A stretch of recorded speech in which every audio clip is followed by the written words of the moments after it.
Dumpster Fire, Jay Dyer Mm, destroyed. That's Premiere. that's the premiere, so it should be a new one, a stream live. I don't see it. Are you able to copy me the link? I'll go to it and check right now because I don't have it up either. Here, it might just be that I'm not subscribed. If I subscribe, maybe it'll come up in my I notifications think it's if I just like a reload. 30-second delay or something before it goes to restream and then it goes to YouTube. Ah, okay. Yeah, I've never used Restream. I just do it all directly through Streamlabs, like the actual OBS Streamlabs application. Yeah, I do it just to Streamlabs, from Streamlabs to Restream, so I can stream it to YouTube, Facebook, Twitch, Twitter. Oh yeah, that's smart. Okay, that's a good idea. Yeah, it looks like we're live. 12 watching now. Comments. Is the sound, oh yeah, here I see is it. the sound good? Okay, perfect. Error theorists, no. Error theorists are dumb. Share that out. Does your audience think I'm an error theorist? I don't know. He was just Sully was asking, is that the topic of the conversation? Because that's usually what we talk about. Yeah, that's funny. Well, we should do that conversation, and that's not the topic for today. But we should have the moral semantics conversation. But we'll whatever. Let's not fucking go down that rabbit. I just did a debate on morality, which is like the most up to date version, where I actually explained it the clearest I think I have so far. So if you check that out, that would be a good review. Sully says, yes, I think you are an error theorist. Well, no, I'm not an error theorist. I mean, it depends. I guess it depends on what conception of morality we're talking about. I mean, but whatever. Let's not get into that. Yes, today we're talking about how dumb Jay Dyer is, because it's such a golden topic. I mean, he goes even past the level of Darth Dawkins. It's impressive. I got to give him credit for that. Yeah, I mean, Jay Dyer, there's a special, property that he has that, it's like a presuppositional paradigmatic quality of Jay's, which just allows people like TJump and I to come together to laugh at him. So, it's really great. So, I mean, I've written down a handful of things. We can just kind of talk about them, and you can mention the ones you have. Like, obviously, Jay Dyer, for the record, my history with him, I debated him once on Vegan Gains channels years ago. I knew a lot less about Phil at that point, which I still don't really think I know that much. And I still completely pwned him then. I wrecked him again with a critique Malpass gave me in its Discord server. So he just fears me. He won't engage me. Multiple people have tried to get him to debate. Politics has tried to do it. Didn't fucking happen. Recently, though, I managed to set up a debate without his knowledge of him versus Detroyer, who I guess you saw just completely destroy him. Yeah. Was that the one you guys were reviewing with Malpass? Yes, that's right. That's right. And Detroyer, at one point he said the impossibility of the contrary, right? All worldviews that aren't the Christian worldview are contradictory. And the second he said that, I knew he was just dead, right? Because Detroyer is just going to be like, oh, what's the contradiction? And then he just wouldn't be able to derive it. And of course he didn't. He just tried to waffle and red herring and ramble for the whole rest of the discussion. And it was humiliating. Yeah. But then I saw his debate with you.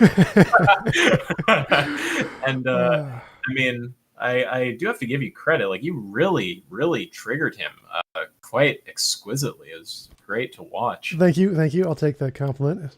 My skills at triggering. Right. So, yeah, I've written down like a handful of things because he just said so much stupid shit in that discussion. So, I mean, are there any, before I fucking ramble off, like, is there anything you want to say about it? Any things you want to point out? Maybe. I mean, I'm actually more interested in your guys' review of the last one. Like, you guys seem to like really struggle with trying to understand what his argument really was. Like, because obviously you got it right. It's like his modus ponens. It's impossible to have knowledge if God doesn't exist. We have knowledge, therefore God exists. But the part you guys seem to get stuck on is what is his justification for premise one, and what he's trying to do to justify that is he's going to list off all of the biggest problems in philosophy and say only God can solve these problems. Like, each problem is kind of like a guess who of this person is blonde, this person does not have glasses, and you just knock off all the lists. And he thinks that the solution to all of those problems eliminates all other possibilities except God. And he calls that a contradiction. It's not really a contradiction. It's just would be a false answer if he was correct, which he's not. But the argument he's going for is when he lists all of these different problems in philosophy, he's trying to say that these eliminate all of the different alternatives that could be the foundational metaphysical grounds of reality except God. That's the core of his argument. It's really weird because all the problems he lists aren't necessarily related at all. They're just a bunch of random problems in philosophy. But, Well, go ahead. no, go ahead. It's fine. But yeah, so there's just a bunch of random problems in philosophy. I mean, I can recognize his argument because I've researched all the different problems and tried to like classify them into my little epistemology thing, so I can recognize his argument pretty clearly. That's essentially what all pre-suppers are doing. They're just saying, here's a list of all the big problems we can't solve in philosophy. You can't solve them. God can, therefore God. That's the premise of their argument.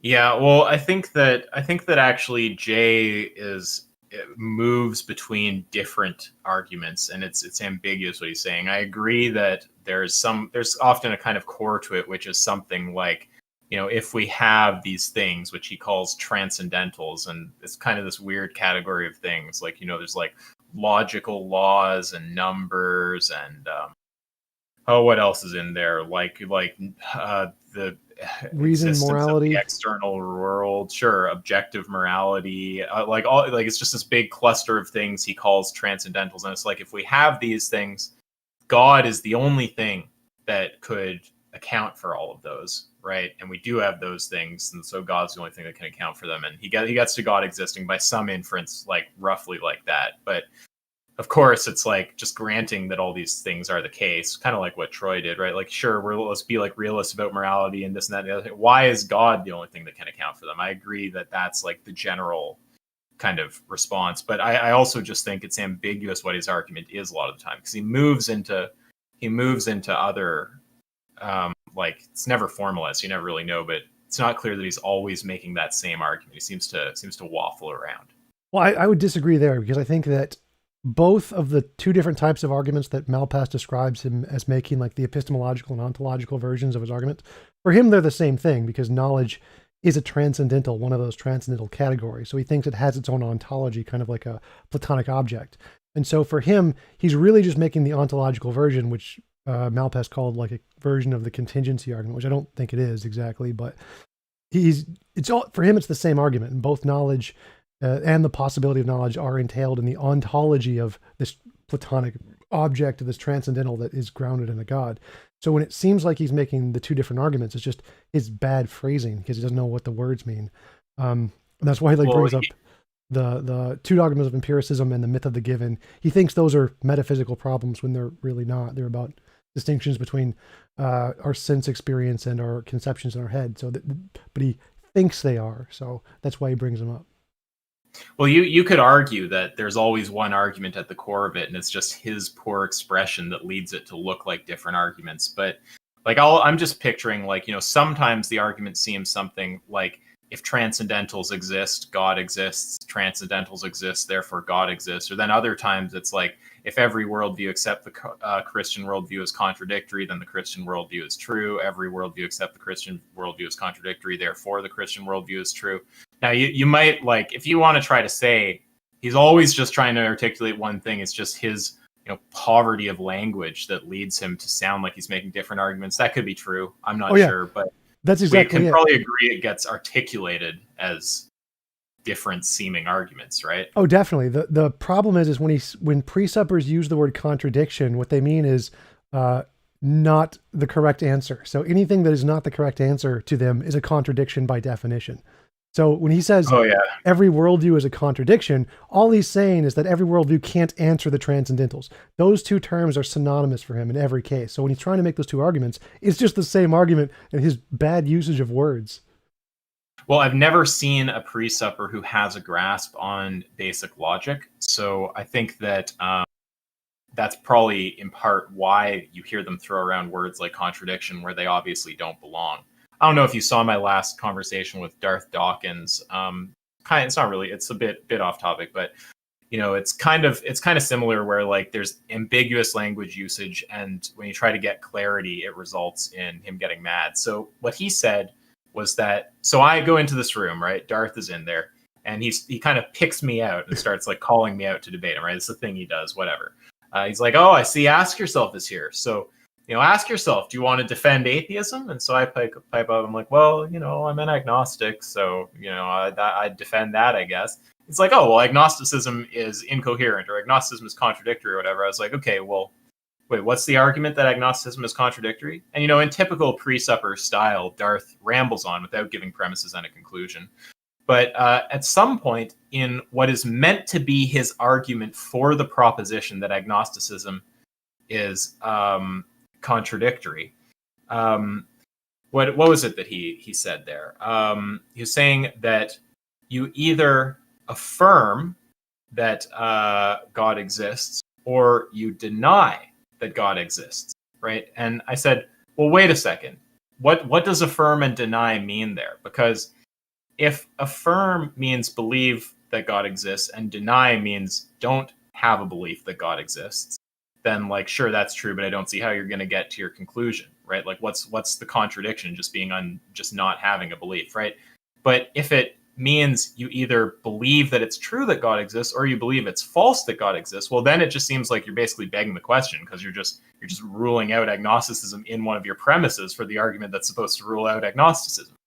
You follow me there? Yeah, absolutely. I mean, I think that's, again, just Darth not understanding logic. He's just using words that make him feel good to try and describe his position without actually describing his position. Yeah, it's so the lack of understanding of logic is the cringe thing. So I guess let's get into some of these things about Jay. So, and I mean, I'll just go through my list and just cut me off anywhere you want or make whatever points you want whenever. So, all right. So one of the things he was saying was, and I have a few kind of quotes or rough quotes that are, getting at the same point. In a formal argument, you can't appeal to an informal fallacy. Formal arguments have nothing to do with appealing to experts. You can't appeal to authority in a formal argument, right? So this is just entirely false, right? Like you could make a formal argument that has some stupid, it might not be a strong argument because the premise could be easily false or something, but you could make a formal argument where one of the premises is something like, if the experts in physics say X, then X is probably true. Right? Those are propositions. Of course you can use those in an argument. So what the fuck is he talking about? Well, I think he's trying to make the argument that if it's just valid, so A equals B, B equals C, C equals A, well, then you can't bring up that it's an invalid argument or an informal fallacy, because it's strictly just a valid argument. And so it's not about the soundness isn't in question here because we don't know what the premises are. So in that context, what he thinks he's saying is that it's just valid. You can't bring up an informal fallacy for an argument for just a valid structured formal argument. And I think he's confusing that with just because it's valid, that doesn't necessarily mean that it's necessarily a formal argument in that sense. And that's where I think he's making that strange confusion between terms.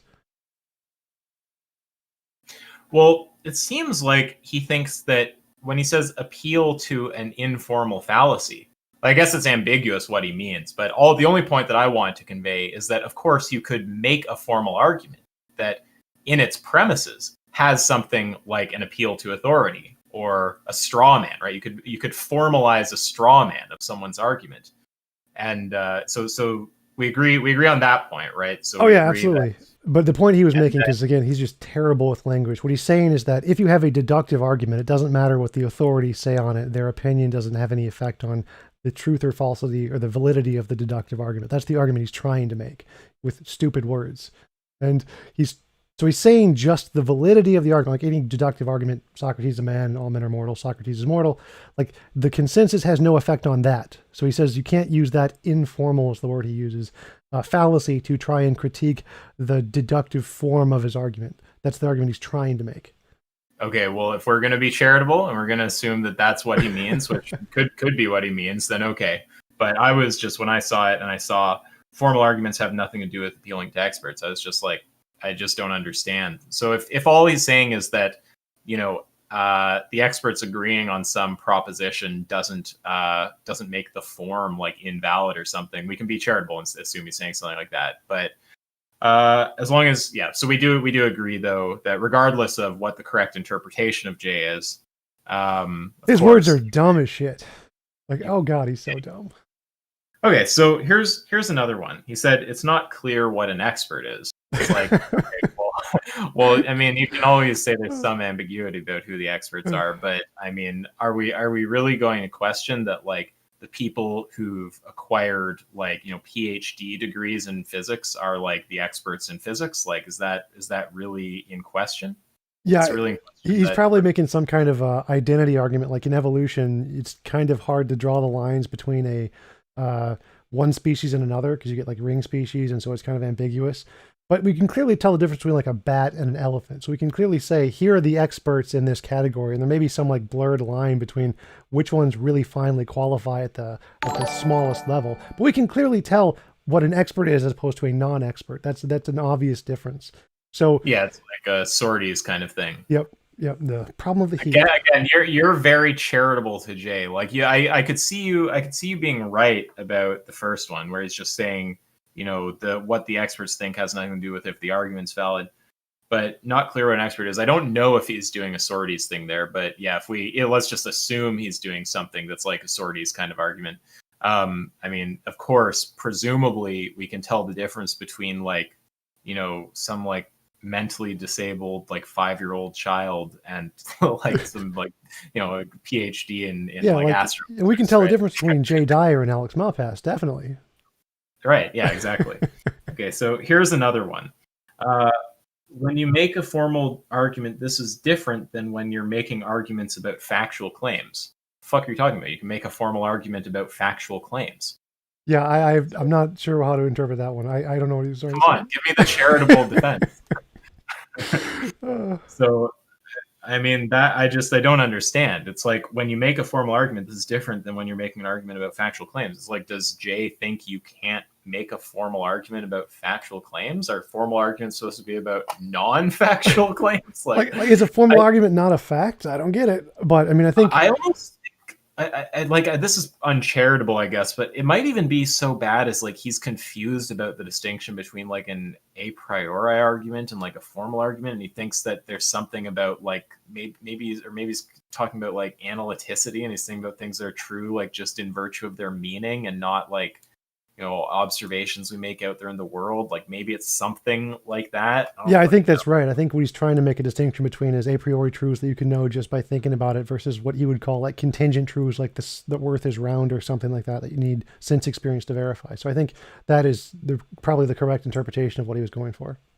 But whether he's talking about like analyticity, a priority, or whatever it may be, it's like, I mean, you can make formal arguments in all those domains. You can make like a formal argument about something analytic. Like if X is a triangle, X has 3 sides, X is a triangle, therefore X has 3 sides. Like it's analytic that a triangle has 3 sides, but that's still like a sound formal argument about a triangle, right? Yeah, I just don't think he knows what a formal argument actually is. And he's just using the word as kind of like a virtue signaling to say this category is bigger or better than that category. And so you can't compare the two. I agree. So here's another. I know we're going to agree on this because you were fighting him on this, but reality is an argument. Where the fuck are the premises and conclusions? Right?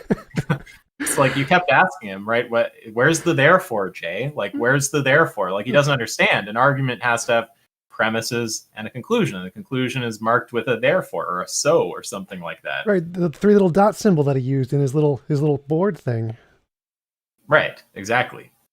So yeah, there's not much to say about that. It's just obviously not an argument. It's like just the stupidest thing. And he was really planting his feet in the mud about it too. I was like, what the fuck are you doing? It's a valid form. Oh yeah, he was calling it a circular argument too. Like that's a circular argument. Like what? Just right. It's like, well, it has to be an argument to be a circular argument. Like I could see thinking there's some connection of like, it's a tautology, and this circular argument maybe seems somehow like a tautology. Like technically all arguments can be expressed as tautologies if you conjoin the premises and imply the conclusion. Like you can make modus ponens into a tautology by going like P implies Q and P implies Q, and that statement comes out true in all possible worlds. But like he doesn't mean anything interesting like that, so he's just an idiot. So here. Sorry, were you going to say something? Oh, I mean, just to mention, like he doesn't understand the difference between a tautology as just saying the same thing twice. Right. And tautology and logic, which is if no matter how you rearrange the truth value of the premises, the conclusion is always true. Well, something like that. That's not quite. It's not. But of course, you appreciate the formal. So you actually said it right in the debate. I believe you said something that's evaluates to true in all possible worlds. So here's where I might. Actually, I don't know if I can find quickly maybe I can do a truth table for. See if I can just find a truth table of a tautology statement. Just 1 second here. Truth table for tautology, because there's a really easy way to understand these. I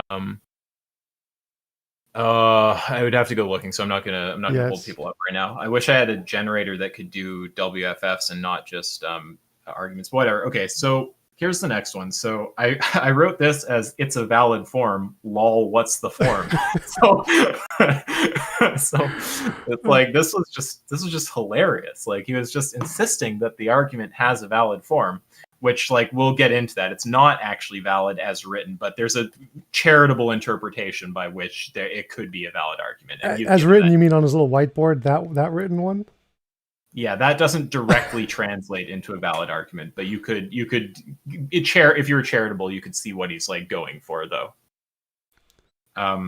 But the thing is, though, when you say it's a valid form, it's like the reply is just like, well, what the fuck's the form, right? And he wouldn't be able to give you the form, right? Because the form should be, his answer should come in the form of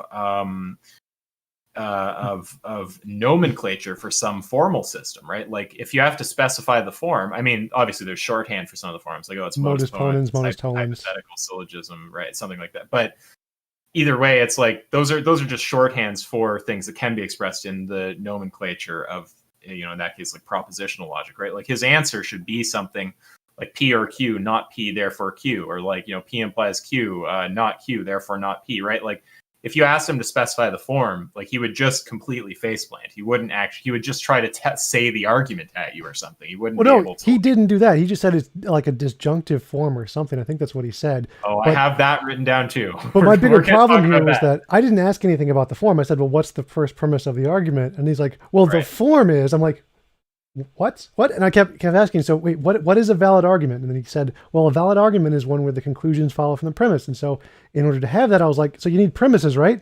What's the first premise? And then he kept going, well, the form is. I'm like, is that the first premise? Like, what are you talking about? Right. Yeah, it's like if it's an argument, there should be premises. And at one point he says it's not a syllogism. And you could be super charitable and assume by syllogism he meant like an Aristotelian, like categorical syllogism or something, like all men are mortal, this kind of thing. But I think it clearly is. I mean, like it's obviously just a simple, just moral argument, William Lane Craig. If God doesn't exist, you can't have knowledge. We have knowledge, therefore God exists. But the fact that he hasn't been able to figure that out in the 20 years he's been doing this is hilarious. Well, yeah, I don't think he knows basic logic. So the other thing is, so let's talk about his argument for a second. So the actual argument, let's see, you sent it to me on Twitter. I also took a photo, but now I've forgotten. You phrased it in his phrasing, though, at one point. I want to look at his phrasing first. Something like, we have knowledge claims. That was the first part. Oh, yeah. There's a hilarious part in there where he kept articulating the second premise as just a noun, like knowledge or something. And you kept tripping out. You're like, wait, what's the second? Because you're expecting, obviously, a proposition, like we have knowledge or something. And then finally, after like 10 tries where he kept saying it's like knowledge claims, it's like, it's not a proposition. That can't be, it's not an argument. Like, or sorry, I shouldn't say it's not an argument. It's like, that can't be a premise because that's not a proposition. It's just a noun, or it's like just a thing, right? The premise can't be shoe, or like my premise can't be like guitars or something like that, or knowledge claims. It has to be a proposition, like we have knowledge claims, or like there are true knowledge, or whatever the fuck. Okay, so let me just find. Yeah, well, he actually started just by saying the first premise and then his conclusion. He said it's not possible to have knowledge claims without God, therefore God exists. That was his first construction of the argument, which was just hilarious. Like, okay, yeah, wait, what? Yeah, I don't know. Like, he kept kind of like, he was like almost saying the conclusion and second premise at the same time. Oh, okay. I found a picture of it here. So Z is the condition of A, therefore Z. So that doesn't actually like directly formalize. That's not like written such that, like, if I say like if I'm talking to Tom, we're talking about philosophy. I'm talking to Tom, therefore we're talking about philosophy. That directly translates into, like, without having to move any letters around or do any interpretive work. That's just P implies Q, P therefore Q. You have to do interpretive work on this to see what he means. But, you know, presumably, again, like presumably what he's saying is something like, if we have knowledge, then God exists. We have knowledge, therefore God exists. So it's like something like that. Or you just structured it as like a modus tollens, but you could get at the same kind of thing, right? Yeah. Like there's some charitable interpretation like that. So the next thing to point out is he kept saying it's a disjunctive argument. So no, it's not. Do you understand what it means to say an argument is disjunctive? It's an or statement, either or. Right. So, like, do you know like disjunctive syllogism?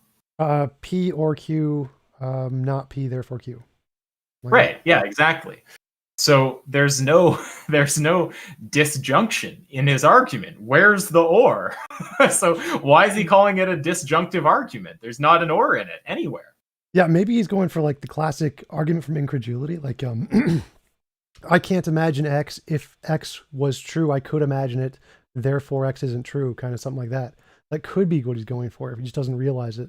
Because that would be an example. Wait, say that again. Sorry. It's a classic argument from incredulity. It's like, I can't imagine how X. If X were true, I could imagine it. Therefore, X isn't true. Wait, if X were true, I'd be able to imagine it. I can't imagine it, therefore X isn't true. Something like that, yeah. But that's just modus tollens. Yeah, that's not disjunctive either. You need, for a disjunction, so it's got to have like, an or something. Either I can imagine it or I can't imagine it. I can't imagine it, therefore it's not true, something like that. Well, that wouldn't be valid, but that would at least have a disjunction in it. Like, it's like either I can imagine it or it's not true. Either I can't imagine. I can't even think of it because it sounds stupid. It's like, okay, what kind of thing could you try to say? You could try to say that. Well, it's like Jay's argument that imagine, like, all the other worldviews can't do this, but mine can, kind of a thing. So either my worldview can do it and theirs can't, or something like that. It seems like just. I could make it a disjunctive syllogism. It's going to be stupid, but you could just be like, either I can imagine it or it's not true. It's not the case that I can imagine it. Therefore, it's the case that it's true. Yeah, right. That's pretty much it. Wait, did I say that right? I might have accidentally put a negation in there somewhere. But the point is just, it's got to be a disjunctive argument has to have a fucking or statement in it. His doesn't have an or in it, so it's not a disjunctive argument. We kind of covered this one already. It's an argument, but he said his language was, I'm not putting it in a premise. It's like, well, sorry, arguments have premises. So, like, he eventually gave premises, but he seemed to not. I think, honestly, that he doesn't understand where the premises are in that little blurb he wrote up. I think it's like all a loose, like, cloud to him or something. Yeah, I think so. That's why I got him when he said it was valid. So if it's valid, it's got to have premises. So he's got to give a premise now because he already said it was valid. So that's how I got him to give an argument finally.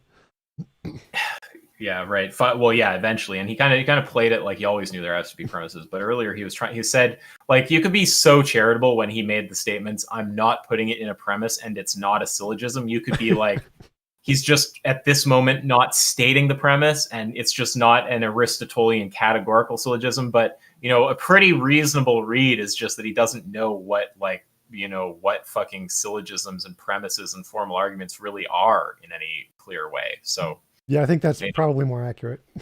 We'll leave it to people to guess. So we've also covered this one already. You already brought it up. Second premise is knowledge, right? It's not a proposition. So it's like that can't be a premise. Like, for anyone who's watching who doesn't follow this kind of stuff, it's like, I mean, one, I think it's fair to be charitable and say he meant we have knowledge and he just didn't articulate it. Especially once he clarified it. Yeah, that's fine. But it was still I've done that too. I mean, I've done that in our conversations where you ask, like, what is morality? And I just list the involuntary imposition of will or whatever, because I did specifically mean morality is the involuntary imposition of will. I just didn't say the first part. So it's that, I mean, that's a fair thing to say, just to say the noun instead of the what is, like in Jeopardy. Well, I think it's fair to do what I did in that conversation and what you did to Jay, which was to ask the person to clarify. Yeah, that's fair. And when he did clarify, you're perfectly charitable about it, which I think is fine, and which I would do for you in this situation also. So I think that's all fine. But, like, yeah, so it was funny, though, because it's just one of those things where like someone who knows logic, right? They would never repeatedly state a premise as just by just stating a thing, right? Instead of a proposition. Like they would be sensitive to the fact that like obviously what's like I'm watching this and it's completely obvious to me what's tripping out. You're tripping out because it's not a proposition. He's just saying a word at you. You're like, wait, like what? And then the funny part was finally he says, we have knowledge. And you go, oh, okay, I understand. That's not what you said before. And he goes, it is what I said. And it's like, well, like maybe it's what you meant. We'll be charitable, but it's not what you said, right? Tom was right when he said you didn't say that before. I could go back and play it. If you go back and play it, it wasn't until you pressed him repeatedly that he finally gave it as a proposition. Yeah, I think he was complaining that he said the first premise over and over and just thought that was good enough to imply his whole argument. So when he was saying he said it like 5 times, he just meant the first premise and he thought that was just good enough to express the entire argument. And I think that's where the mistake he's making is that just saying the first premise doesn't count as everyone else just understanding your argument. Yes, I think that could be the case. I don't have many more here. So this is a really funny one. So Jay believes in circular arguments. So that was hilarious. I'm glad you got him to say that. So I kind of said this to you in text, but there's like a little handful of statements that you can get pre-suppers to make a lot of the time. And these are the kind of statements where, like, honestly, I understand you were on whatever track you were on. I would have, the second he said this, that would have been the only thing I'd have talked about for the rest of the conversation. Maybe I'm an asshole like that. I don't know. But there's this little handful of things that pre-suppers often say. And these are just the, like, once they say that, they're completely fucked if the other person knows, like, anything about logic kind of statements. So one example is the one he made in his discussion with Detroyer, where he said the impossibility of the contrary, right? If you say all worldviews that aren't Christian are contradictory or impossible, that means you got some way to derive a contradiction for every other worldview, right? How the fuck are you going to do that? Yeah. And then this is another really good example where you say, I believe in circular arguments, which presumably he doesn't want to accept all. You never hear someone say that who accepts all circular arguments, right? He was complaining about something you said being a circular argument, even though it wasn't, because he didn't understand the distinction between a tautology and a circular argument. But right, even the moderator brought that up. He's like, isn't that inconsistent? Because weren't you complaining that he was making a circular argument? Yeah, the little note for the moderator. The moderator said something at one point like it's not an argument. It's like an equation. It's like no, it's supposed to be an argument. And when you use, like, you know this obviously, but when you use some kind of nomenclature from a formal system, that's just representing the argument. It's not like the nomenclature isn't an argument. Right. He just didn't know philosophy, so to him it just looks like an equation, and he made a distinction between the two. Yeah, I don't think he was being bad faith or anything. Although the not muting at some points was a little AIDS, but whatever. I can understand it. That's how they run their show. So believing in circular arguments. So obviously the reply to this is just, well, how do you distinguish between virtuously and viciously circular arguments? And they have no answer, right? It's like, they'll tell you stupid shit like, well, virtuously circular arguments are arguments like at a paradigmatic level. It's like, well, wait, just direct quote from Jay right there. Right, or Darth will say a similar thing. Virtuously circular arguments are arguments about an ultimate. It's like, but once you press for clarity though, and you go, okay, well, what exactly is the definition of, like paradigmatic level, right? Like what makes for that? And then once you have a definition, you can just try to like find a counterexample where, okay, well, like I can make an argument like that's circular and it's just not about God, like very easily, and they just won't accept it, right? And it's like, well, this fits your criteria for virtuous circularity, right? Like often they won't even be able to give you a clear criteria, but if they do, like there's a reason fucking philosophers don't like circular arguments, right? There's not a way to do this satisfactorily, to give some criteria for virtuous circularity where everyone's like, yeah, seems legit. So it's like, if they even succeed at giving you a criteria, you're going to be able to find like counterexamples to it that look hilarious, like trivially easily. Have you actually read the paper on vicious versus virtuous circularity? No. What paper are you talking about? There is actually an academic paper which does try to make distinctions. I don't fully understand it, but I can get it for you. I have it saved on my epistemology worksheet. Sure, yeah, I'd be happy to read it. Check that out. Yeah, I'll show you. I highly doubt they make the distinction successfully, but I will keep my mind wide open. Another one here is that Jay seemed confused by the Phil Papers survey. So he seemed to be like There's no Like, consensus. Like, what? it's just crazy because it's like the whole thing is like this is just trying to assess like what the opinions of philosophers are. Like, does he think that polling is like not an effective way to get a sense of what the consensus is in some field? Yeah, Like, is he just triggered? It's almost like he's just triggered by you saying his position isn't consensus. Why not just own it and be like, yeah, like I hold a minority position, but I think it's correct. Why get triggered by it not being consensus and try to like deny that the general consensus in philosophy is not in favor of theism? Like, what's the issue there? yeah, I think that's one of the things theists really it aggravates them, like him and inspiring philosophy, especially because what they're doing is just cherry picking some kind of minutiae academic papers from Van Til, or in IP's case, some crazy physicist, and saying, here's evidence for our position, but not considering the fact that the broader field all thinks that's crap. And so when you bring that up, it just completely undermines their entire worldview, and they take offense to that quite vigorously, and they don't like it very much, and so they call it an argument from authority. I remember he said that. I was like, what fallacy is this, Jay? It's an argument from authority. And he just doesn't know what an argument from authority is. Like, clearly it's not, because just Stanford Encyclopedia of Philosophy on fallacies number 9. It's just, if it's an actual authority, it's not a fallacy. So they hate that so much because it so easily undermines their worldview and their entire methodology for trying to construct a justification for their worldview. Well, yeah, I mean, I think that when you talk about appealing to authority, like it is always going to be a fallacy to say something is true because the experts say it. But I understand the distinction you're making, that you have like strong inductive support for a claim being true when there's expert consensus on that claim. And that, that's, we would call that, like, we wouldn't say that's an unreasonable kind of thing to do. Like, normally when you're calling someone out for an appeal to authority, it's either like they're appealing to someone who's not an authority, or they're making way too strong a claim, like that X is true because an expert says it, not like X is like, more probable to be true because experts think it, or something like that. Right. Even in that case, I think it can be true. Like the God case, if there was a God and the God said something is true and he's the ultimate authority, that could actually be a valid, sound argument potentially. So it isn't necessarily fallacious to even say that in certain cases, that it's true because the authority says so, if it is an actual authority. Well, I mean, if you define actual authority such that what they say is like definitionally true, like with God or something, it's like if appealing to the thing that determines what is truth is like what is meant by an appeal to authority, then like, okay, like you can't, like J.K. Rowling in Harry Potter, or Lord of the Rings and J.R.R. Tolkien, like that would be a valid appeal to authority. Yeah, I think that they would determine what's true within their own universe. Sure. Yeah. So then the only other thing I want to do, this isn't so much about the J debate. Those are my comments. Like the overall picture is just like, he doesn't know about logic. He seemed confused about what an argument is. His argument had, an extremely sketchy first premise. Once you formalize it charitably, he seemed to be confused about what things like tautology are, or circular arguments.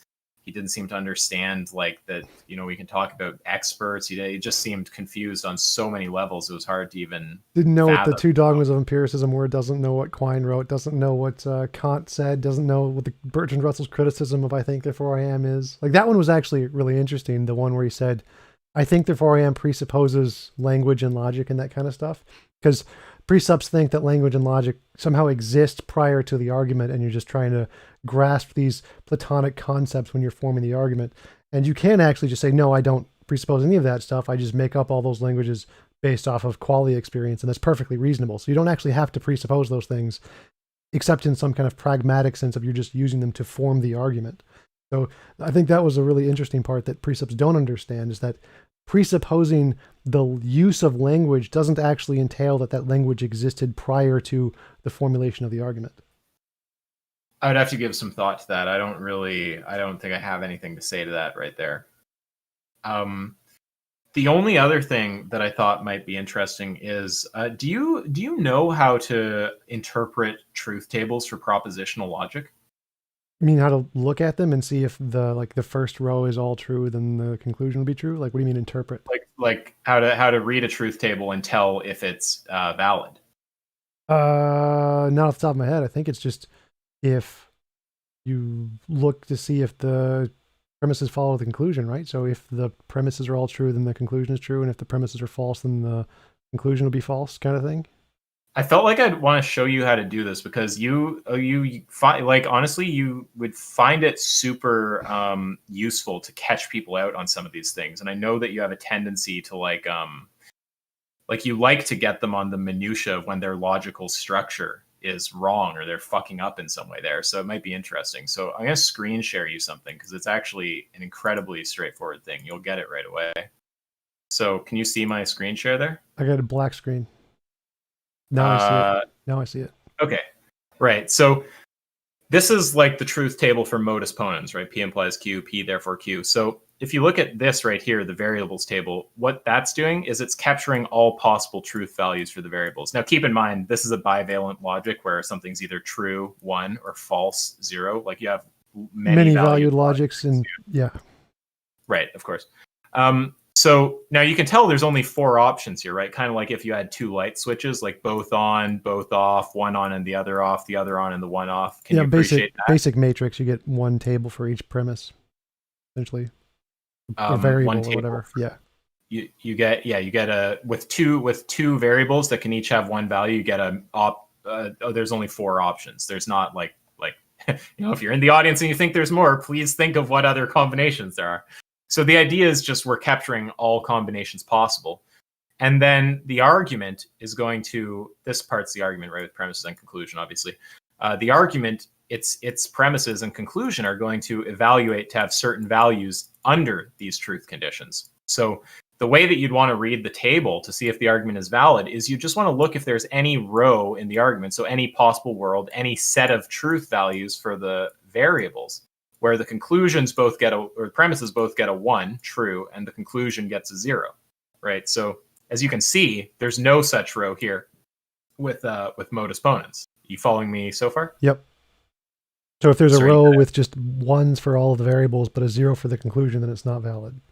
1 for both the premises. Here, I'll generate you one. So let's do like affirming the consequent, right? So like, yeah. Check P implies Q, Q, therefore P. It's actually abduction. Abduction is all affirming the consequent. Wait, what? Abduction is affirming the consequent. The formal structure for abduction is affirming the consequent. Okay, that I feel like I'm not sure about that, but that would turn into a whole discussion. So I might have that one too sometime. Pardon me? We should have that one too sometime. But just check it out. It's actually just straight off the philosophy, Stanford Encyclopedia of Philosophy. But yeah. Okay, that's just something I haven't given any thought to. But like either way, we don't like consequent affirmation because it's invalid, right? So like here's like P implies Q, Q therefore P. So you might notice like this big glaring red row, right, where both of the premises evaluate to true and the conclusion evaluates to false. You see that? Yep. So like the grass is wet and it rains, or if it rains, the grass is wet, therefore it rained. Right. Yeah. Yeah. So the point is just that like that's an instance, or like another is like if I'm at Walmart, I'm not at home. I'm not at home, therefore I'm at Walmart. That's like a consequent affirmation. And you could just be at Target, and then the true premises would be true, and the conclusion would be false. Right, like something should immediately stand out as kind of sketchy about an argument like that. And then the only other thing I want to do is just tell you how to generate the tables, because it's so useful. So like you can see obviously how we derive the truth values in the argument. So first of all, the variables table, there's not an order to how you have to fill it out. There's an easy way to make sure you get all the truth values, but this is just it's like just useful procedurally. It's theoretically, this table here, the variables table, could be in any order, but often people go 1 0 1 0 and then 1 1 0 0, and then if there's a third 1 1 1 1 0 0 0 0, then if there's a fourth, 8 1s 8 0s, so on and so forth. But the idea of the variables table, you'd be able to do this all on your own, right? Because you can think of how many combinations there are for P and Q, and you could write out all the combinations. So you'd understand that much already, right? Yep. Yeah, so then when it comes to the argument, right, obviously we've just separated the premises and the conclusion. When it comes to filling out Q, well, what are the truth values for Q in each world? Well, it's just going to be the same as in the variables column because it's just Q, right? Yep. So that you can tell how we got Q and P. And then the only question is, what do you do with these kind of statements when you have like an implication? Or here, let's do another argument we talked about. Let's go check P or Q, not Q, therefore P, disjunctive syllogism, right? This is another. Were you typing that? Okay, there you go. Yeah, we couldn't see I'm bringing them all up for you. Yeah, so like this is, you can tell again, this is valid. There's no row here where you get ones and then a zero. But like how would you evaluate the truth value of this, right? So you can tell what we did here. P, obviously, it's just the same as P. Not Q, well, it's just going to be the opposite of Q, right? Not Q is going to have opposite truth values to Q. Does that make sense? Yep. I've done all this before. I used to study logic. I didn't find it as useful as you do.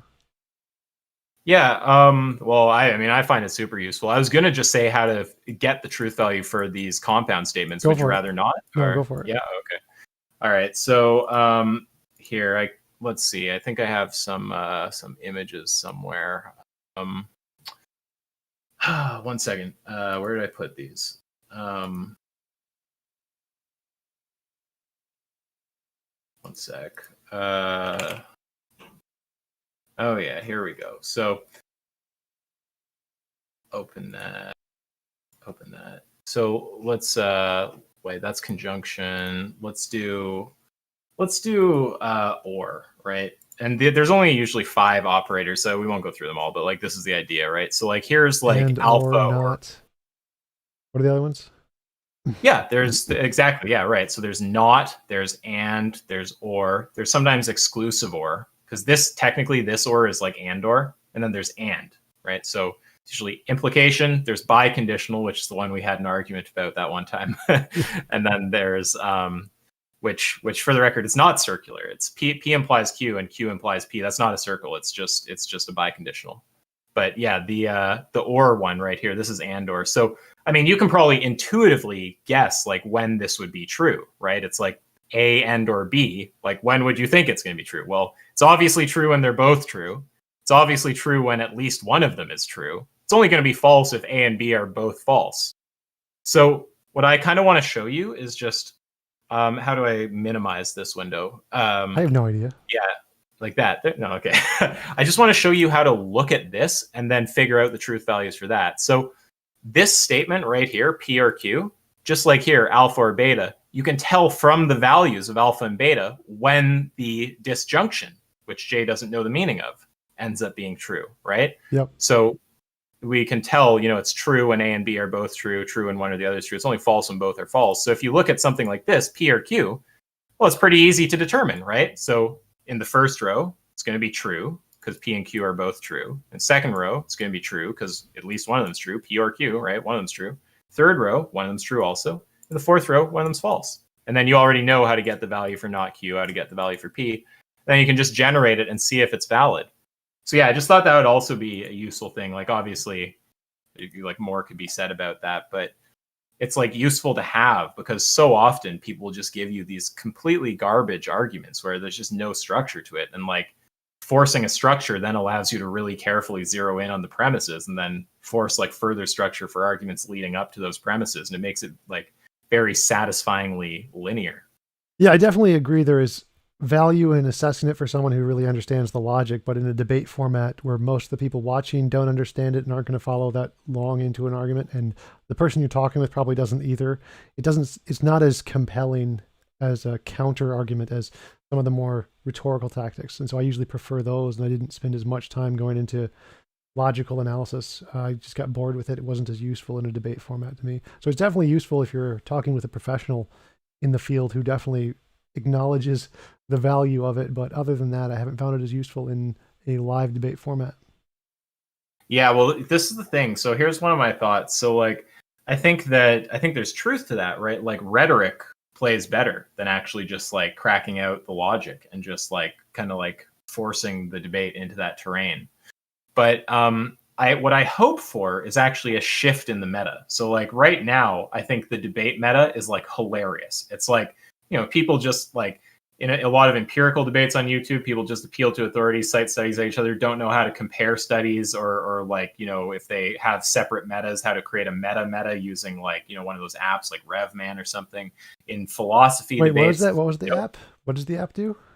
I believe it's called RevMan. So like, here's a thing. So like, sometimes in empirical debates, there's the evidence hierarchy. It's like, you have like at the bottom, you have like anecdotes or garbage, then like case studies, kind of like, better anecdote. And then you have like cohort studies. Then you have like, meta-analyses, systematic reviews. And then up at the top, you have like, stuff like meta-analyses or like, you can understand there's a hierarchy of evidence there, right? Yeah.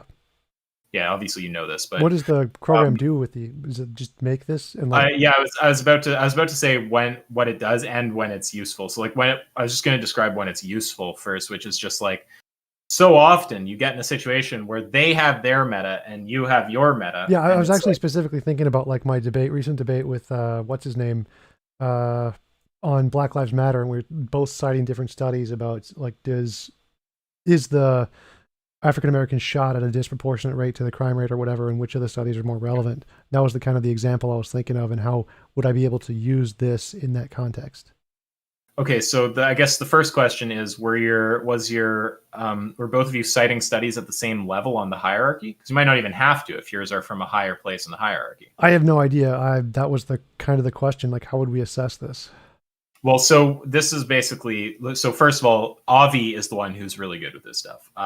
He's the person to talk to, and he's very generous with his time. I'm sure you can message him. Sure, sounds good. But just a quick question, like what is the hierarchy here? Because if they're both like, would it be number of citations, journal that it's published in? How would you assess the hierarchy? If they're like actually academic published papers, not just citing some garbage blog. Well, I think that the hierarchy is just for types of evidence. So like you might have like meta-analyses, you might have like cohort studies, and the hierarchy is just broadly tiering those kind of categories. So like Gotcha. If they're cracking out like cohort studies and you're cracking out metas, you can just say like, look, my evidence is just higher on the hierarchy. You're kind of like BTFO'd here. Right. But to answer your question now, sorry to be roundabout about it, but you sometimes get in a situation, and a good example of this, although it's not probably up your alley, there's a nutrition debate on Joe Rogan between Joel Kahn, who's kind of like a pretty sketchy vegan MD, and Chris Kresser, who's like an even sketchier, like kind of omnivore guy. It's not a doctor, but they were both cracking out meta-analyses, and Kahn didn't know how to deal with Kresser's. And sometimes you have a move accessible to you, like there's actually a problem with the guy's study and you can get it off the table. But when you just both have a meta and they point in different directions, it's like, what do you do? Well, there's apps like RevMan, and someone like Avi could show you how to use it.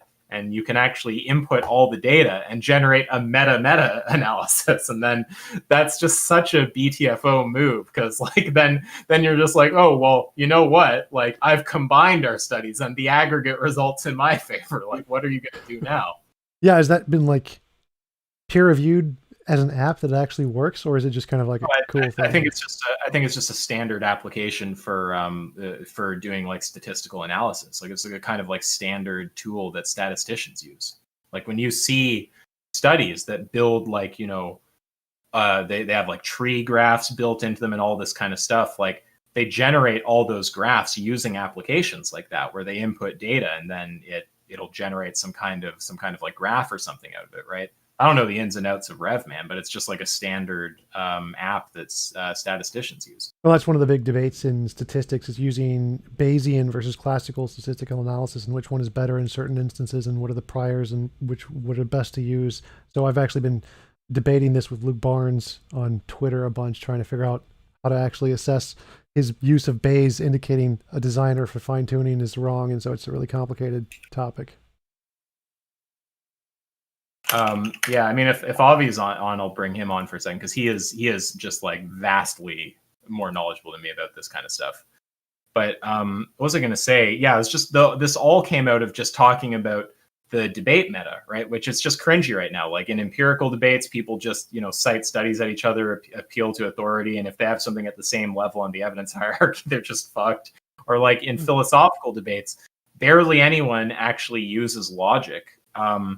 People who do often totally BTFO the other side, but the audience doesn't track it, right? And like the whole thing is, like UFC? Yeah, the fighting.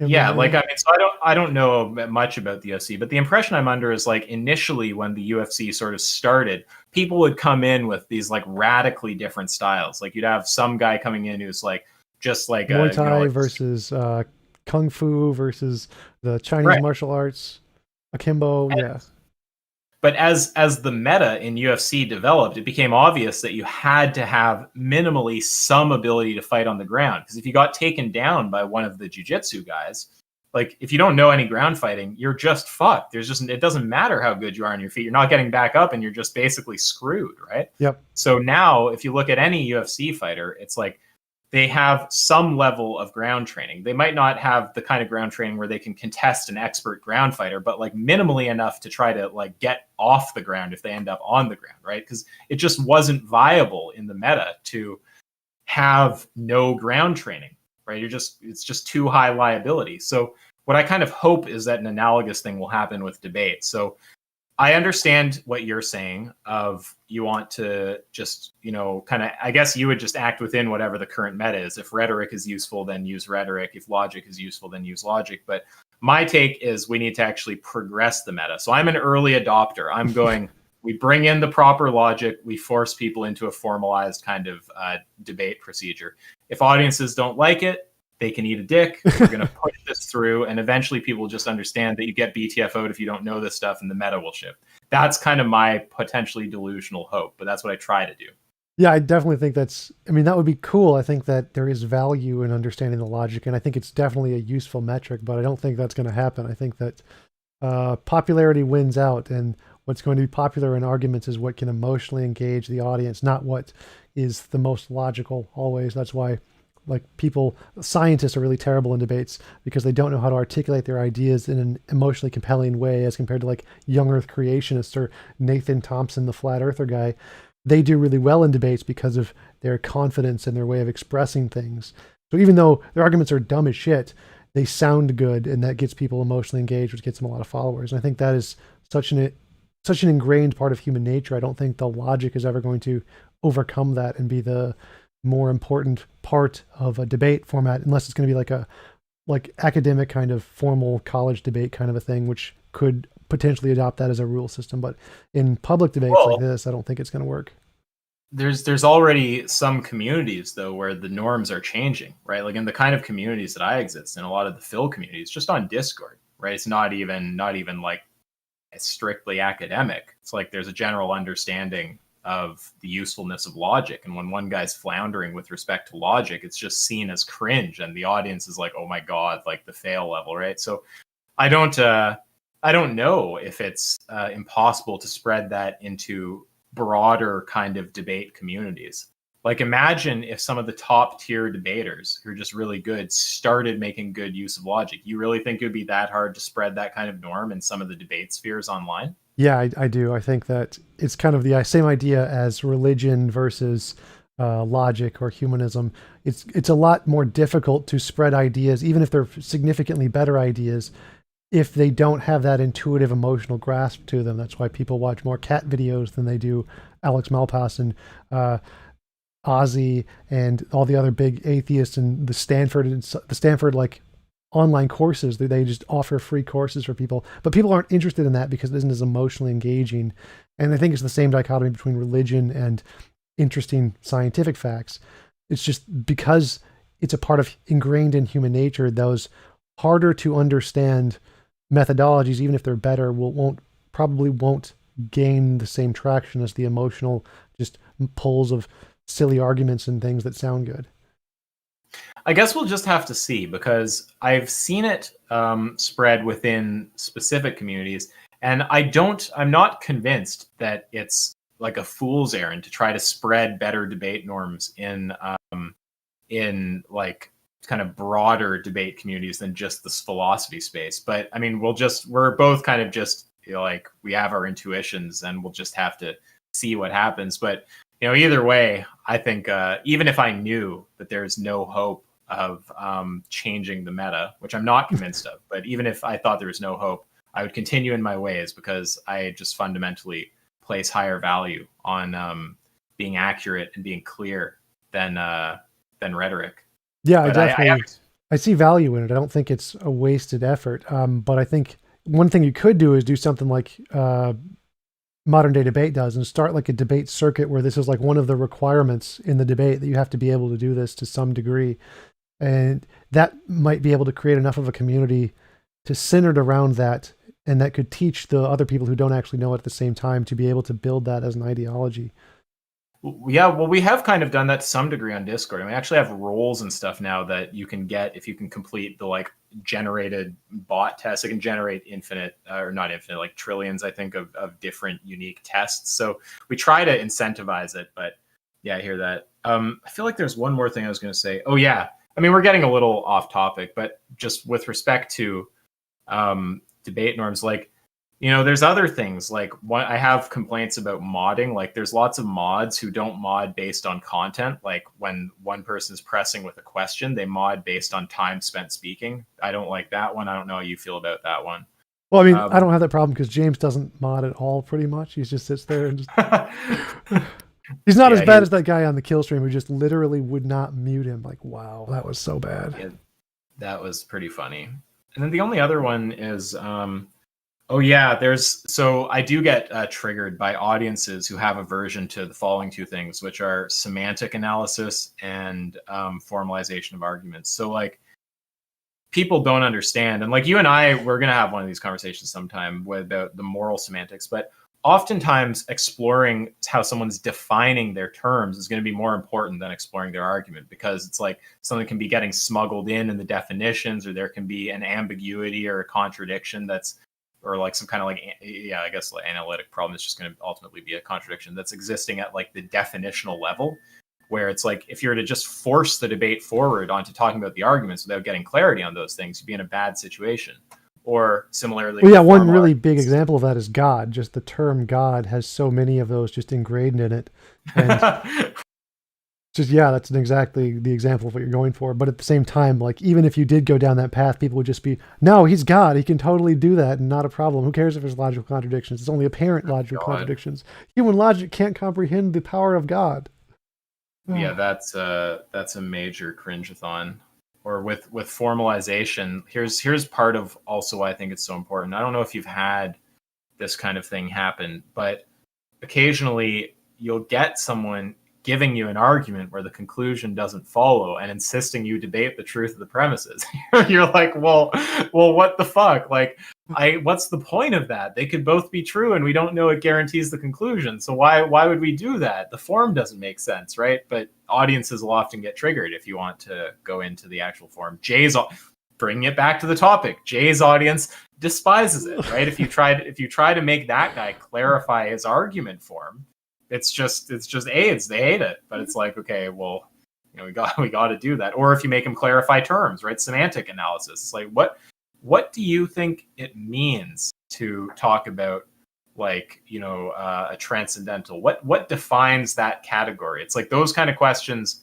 It's like he'll just give you some examples, and you'll be like, okay, but are you just picking random things, or is there some kind of thread that ties those all together, like a category definition you can give? And it's like, if he can't answer that, he's just going to try to throw examples at you and move on. It's like, well, you know, what the fuck?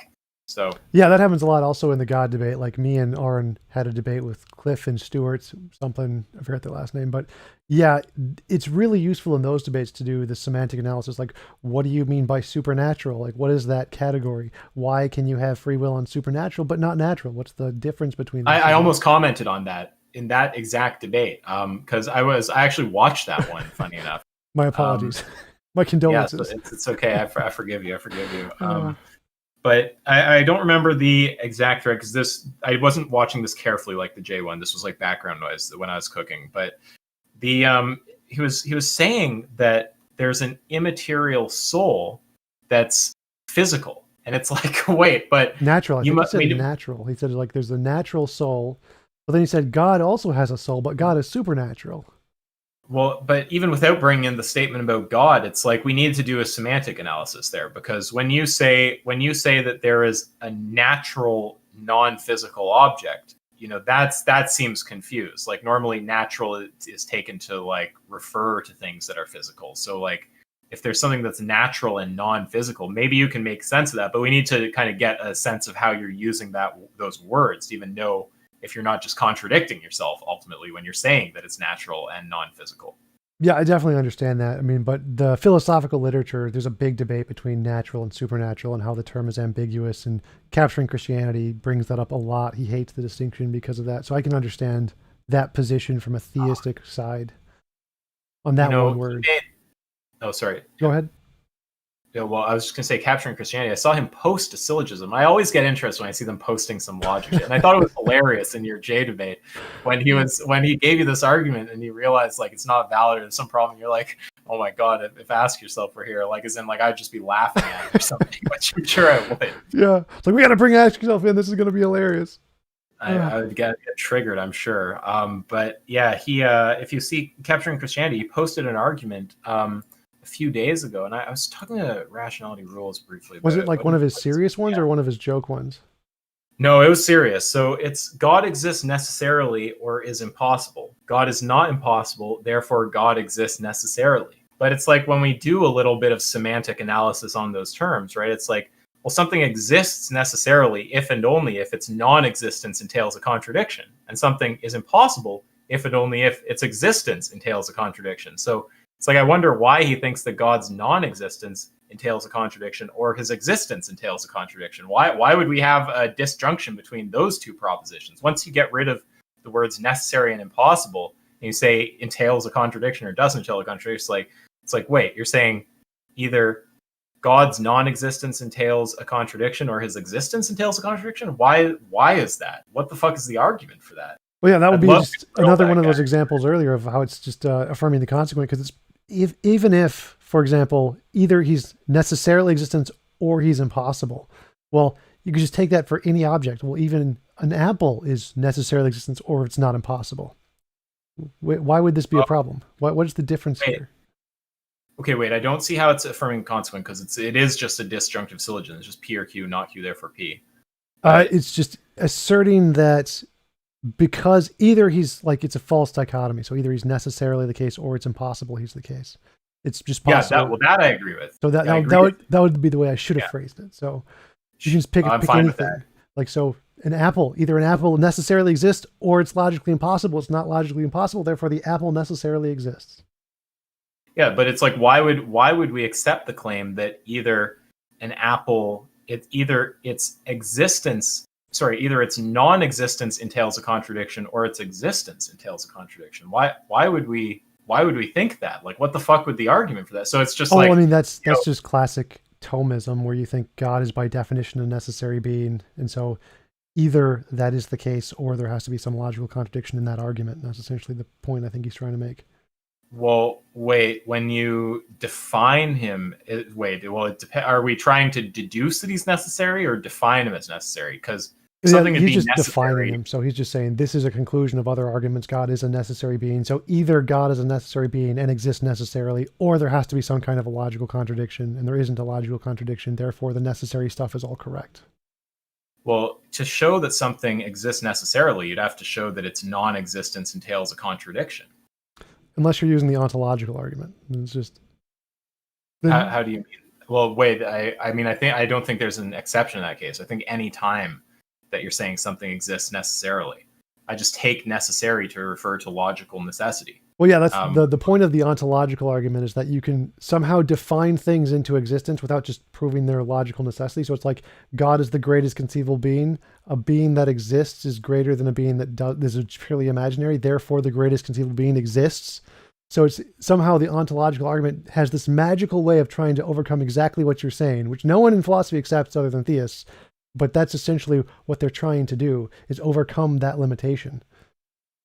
Well, yeah, I mean, all I could say is that if something's necessary, you have to actually show the contradiction that's entailed by the non-existence of the thing. Like, do you think there is any such contradiction to be demonstrated? Why am I even asking you? You're the atheist debater guy. Yeah. But presumably you don't think there's any such contradiction to be demonstrated with God.